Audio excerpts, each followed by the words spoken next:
ఎక్కడ ఆయన ఆఫీసు? ఇక్కడ మాత్రం కాదు, సిటీలో చాలా జాగాల బ్రాంచ్ పెట్టుకున్నాడు. అవును, ఇక్కడే మెయిన్ ఆఫీస్. స్ట్రైట్ గా వెళ్ళి రైట్ తీస్తే చాలు. ఓ, ఇదే కొన్ని ఓనర్స్ కి సింపుల్ సిటీ అనేది.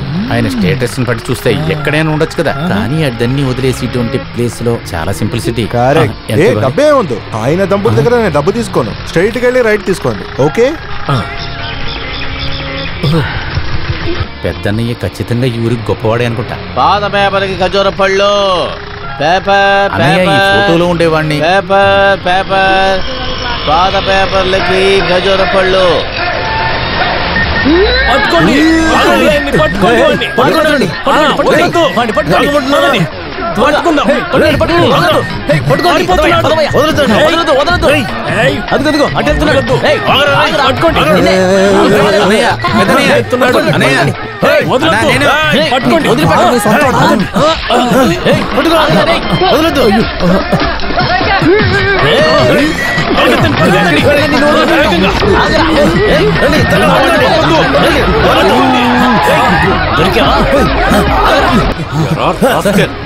ఎప్పుడు ఇదే పనా? వాడిని నేను చూసుకుంటాను.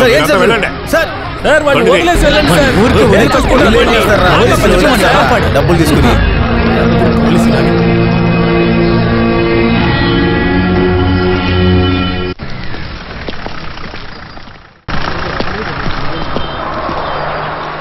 City police station. అయ్యో సార్, సార్ నేను కాదు సార్, సార్ సార్ కొట్టదు సార్, సార్ నేను కాదు సార్, సార్ సార్. అయ్యో, ఇది ఎంత బాగుందో, సూపర్ గా ఉంది. భోజనానికి చాలా వచ్చారా, త్వరగా. సరే సరే రా, త్వరగా రా. అది నేను ఒకరిని లేదు, అది లేదు సార్, ఒక భయంలోనే. మా నాన్న కూడా పోలీసు వాడే సార్, కానీ నేను పోలీస్ స్టేషన్ చూసినా ఇంకా భయం పోలేదు సార్. అలా భయపడడానికి ఏ విషయం లేదు. చెప్పాలంటే ఇది ఒక మోడర్న్ పోలీస్ స్టేషన్ అని చెప్తారు. పోలీసులంతా అన్నదమ్ముల్లో ఉంటారు. ఒక అన్నయ్య దగ్గర ఇంకో అన్నయ్య ఏదైనా అది మాత్రం అది మాత్రం అడగకూడదు. నువ్వు వచ్చిన విషయం చెప్పు. నేను కృష్ణపట్నం నుంచి వస్తున్నా. వచ్చావు, సరే. ఇప్పుడు మీరు తీసుకొచ్చిన సేదు. అవును, అలా చేసావు. అయినా నాకు నాతో ఏం సంబంధం లేదు. ఎవరు అది కన్ఫ్యూషన్ చేస్తున్నావు. అది ఆయన నా అన్నయ్య అవుతాడు.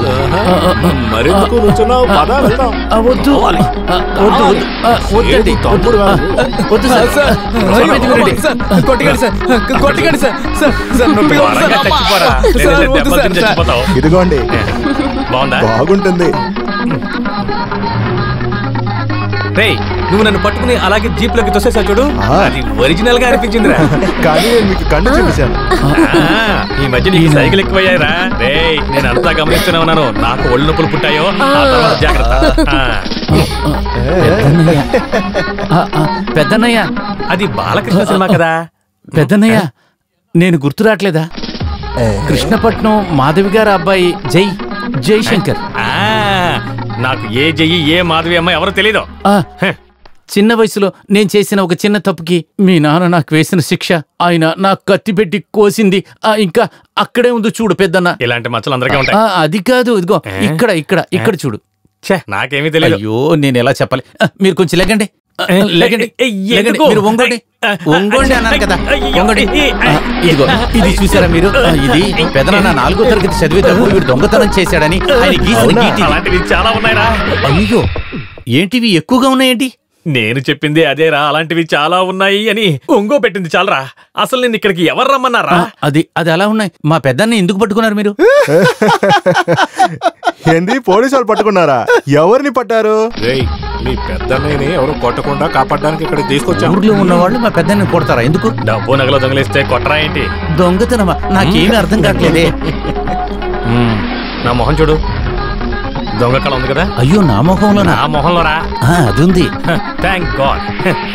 ఈ సిటీనే గడగడలాడించే పోలీసులకి స్నేహితుడిగా ఉండే పేరు పొందిన దొంగ చిన్నబాబు సీను, ఉడుము సీను, ఈ పేర్లు ఎప్పుడైనా విన్నావా?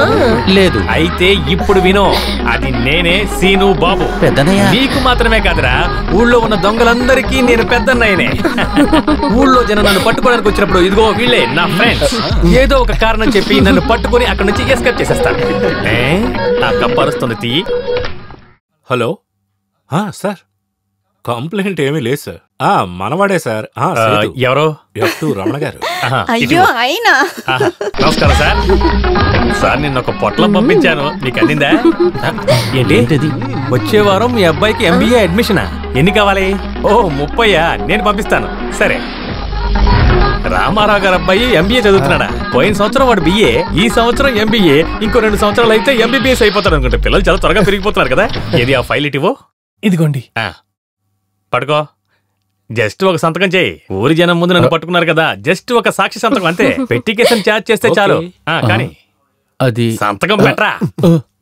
ఆ రోజు నేను ఊరు నుంచి పారిపోయి వచ్చి కష్టపడి ఇక్కడ సృష్టించిందే నువ్వు ఇప్పుడు ఇక్కడ చూస్తున్న ఇవన్నీ. ఇదంతా పోరమొక్కుస్తాను. ఇట్రా.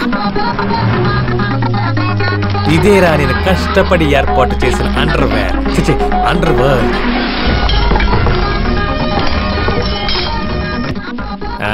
ఇప్పుడేమంటావు? చాలా మోసం పెద్దనా, చాలా మోసం కదా. మన ఊర్లో ఉన్న వాళ్ళు నిన్ను పెద్ద కోటీశ్వరుడు అనుకుంటున్నారు. ఊర్లో ఉన్న గుళ్ళకంతా డొనేషన్, గుళ్ళు గోపురాలు కడతానికి లక్షలు, ఇలా దొంగతనం చేస్తున్న ముఠాకి నాయకుడని మీరు ఇప్పుడేగా నాకు తెలుస్తుంది. రే దొంగ మాత్రమే ఈ కాలంలో కోటీశ్వరుడు అవ్వగలడు. ఇలా చూడు, నువ్వు ఒకసారి ఆ తిహార్ జైలుకి వెళ్ళి చూడు. మన దేశం గొప్పగా చెప్పుకునే కోటీశ్వరులందరూ ఆ జైల్లోనే ఉన్నారు. ఊళ్ళో వాళ్ళని మోసం చేసి 1000 కోట్లు 5000 కోట్లు కొట్టేసిన వాళ్ళ మీద కేవలం అవినీతి కేసులు మాత్రమే ఉన్నాయి. మనమేదో కక్కుర్తి పడి 5దో 10దో కొట్టేస్తే అది రాబరీ కేసు, దొంగతనం కేసు అవుతుంది. అది కాదు, నువ్వు ఈ సిటీకి వచ్చింది ఈ పెద్దన్నయ్య మీద ఉన్న ప్రేమతో ఏమీ కాదు. నా దగ్గర నుంచి ఓ 10 లక్షలు తీసుకువెళ్దామని వచ్చావు. అంటే నీకు కూడా డబ్బు మీద ఆశే కదా. ఒక చేతిలో ప్రేమ, ఒక చేతిలో 10 లక్షలు ఉంటే నువ్వేం చేస్తావు చెప్పు. తప్పుగా సంపాదించే వాళ్ళకంతా కారణాలు ఎక్కువగా ఉంటాయి. ఇలా దొంగతనం చేయడానికి సిగ్గుగా లేదు మీకు? రే అది నీకు అర్థం కావాలంటే నువ్వు గీతం చదవాలరా. గీత మన కట్టపన నీ కుటుంబం గురించి మాట్లాడలేదురా. రే ఇది నిజమైన గీత, భగవద్గీత. నువ్వెప్పుడు వెళ్ళలేదా? నేను చెప్తాను శ్లోకం. యదా యదా హి ధర్మస్య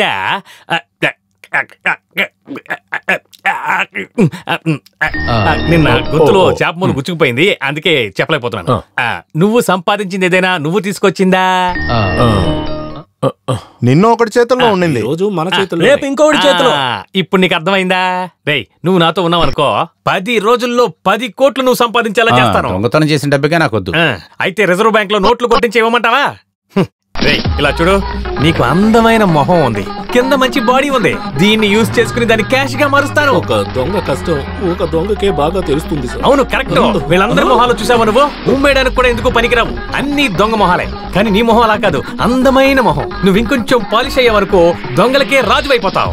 అప్పుడు నిన్ను ఎవరైనా దొంగ అన్నారనుకో, వాళ్ళు జనం చేతిలో దెబ్బలు తింటారు. మీరు నాశనమైంది కాక మమ్మల్ని కూడా ఎందుకు పిలుస్తున్నారు? అయ్యో రే దద్దమ్మా, ఈ ఊళ్ళో ఉన్న నీతి నిజాయితీ గల వాళ్లే కన్నీళ్లతో నాశనమైపోతున్నారు. చూడు, నువ్వేమీ దిగులు పడక్కర్లేదు. మనల్ని కాపాడడానికి దత్తన్ గారు ఉన్నారు. అటు చూడు, తొందరగా ఆన్ చెయ్యి. ఆయనే దత్తన్ గారు. చూసావు కదా, వ్యాపారంలోనూ రాజకీయంలోనూ అన్ని మెళకువలు తెలిసిన వారే దత్తన్ గారు. మంగళాపురం నుంచి ఈ సిటీకి వచ్చి డబ్బు సంపాదించిన వారే దత్తన్ గారు.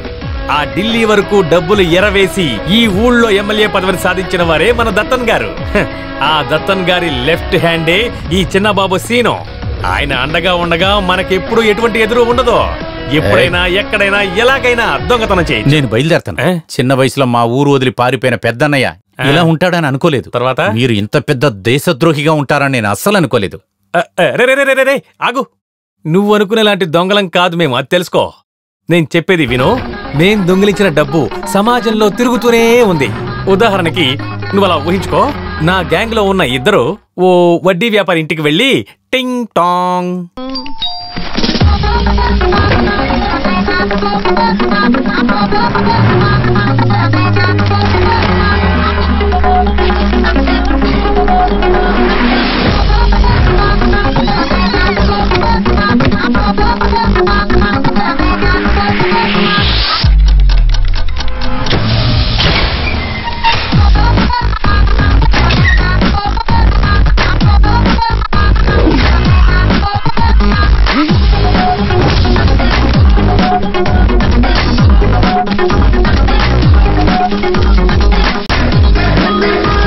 మర్చిపోవద్దు.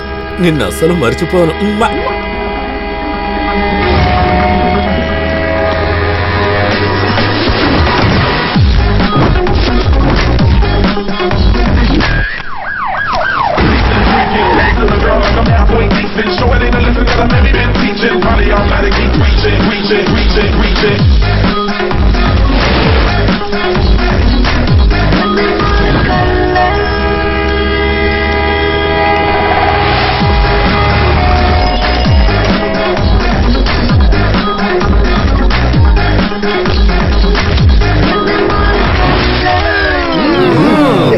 నువ్వే చూసావు కదా, ఇంట్లో దుమ్ము కొట్టుకుపోయిన డబ్బు మా వల్ల ఎంత ఉపయోగపడుతుందో చూసావా? ఇప్పుడు చెప్పు, మేము సమాజానికి శత్రువులమా లేక మిత్రులమా? ఇక్కడ చూడు, నేను ఒక విషయం చెప్తాను. నా అన్నాను కూడా చూడను, ఇష్టం వచ్చినట్టు తిట్టే సజ్జాగ్రత్త. భయపడకండి, అక్కడే ఆగరా. నువ్వే నాకు స్టేషన్లో జామీన్ ఇప్పించావు కాబట్టి స్టేషన్ పరిధిని దాటి నువ్వు వెళ్ళకూడదు. జీవిత గమ్యం నుంచి నేను బయటకు వచ్చాను. స్టేషన్ బార్డర్ దాటం నాకు కష్టం అంటారా?